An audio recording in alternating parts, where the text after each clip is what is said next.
Martin Rivera humahabol sa pagpapakasal ng kanyang long-time GF na si Ange Del Rosario. Ika nga, wala sa edad-edad pag nagmamahal at may planong lumagay sa tahimik. Kasi itong si Martin Rivera ay 62 years old na po itong ating magaling na singer. Sa edad na 62 ay bukas pa rin sa posibilidad na magpapakasal si Martin Rivera sa non-showbiz long-time partner niyang si Angie Del Rosario. Oh, may asim pa. Madalas na nakakasama ni Martin si Ange sa mga pinupuntahan niya sa mga press con na dinadaluhan niya at nandyan lang si Ange, tahimik lang ito at magiliw naman sa entertainment press na malapit sa Concert King. Oy, support lang to. Siyempre, partner, kailangan talagang susuportahan yung mahal niyang partner. Ganun lang yun. Pero hindi siya napapag-usapan at minsan ay iniiwas siyang pag-usapan. Ayaw lang siguro niyang malaman. Gusto niya private. Kayo naman, mga marites.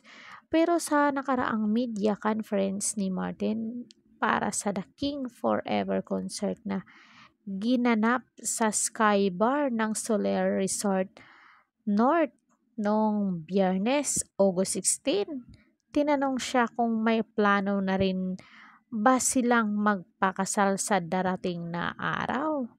Uy, pakasal na kayo kasi medyo may edad ka na din. Kaagad namang sinagot ni Martin na hindi imposible na darating ang araw na magpapakasal sila ni Ange. Aniya, I'm not against marriage. I see it in our future. I'm with this woman for the longest time that she's giving me happiness beyond happiness. And she made me the man I am today. So settled, so calm, so at ease, not in a rush to do anything, but we can get married one day. I don't see it not happening, put it that way. I'm not against it. Habang sinasabi yun ni Martin, ay binibidyo niya si Ange na papangiti na lamang siya na bumaling na sa kanya ang kamera ng ilang press, mahiyain siya. Ayaw niyang mapag-usapan or tatanungin siya ng mga press. Get used to the camera, sweetheart. Welcome to my world, sabi ni Martin sa kanya. She completes me, dagdag ng singer.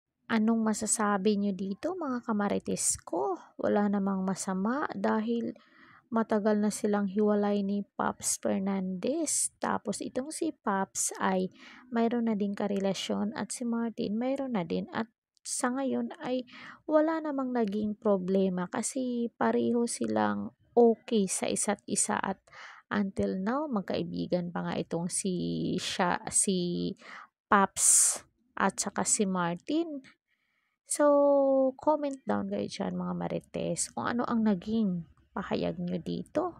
Don't forget to like, share, and subscribe Karidad Official TV para ma-update kayo sa ating mga latest chika dito sa showbiz. Ring bell all niya ako. Hanggang sa muli and thank you so much. God bless us all.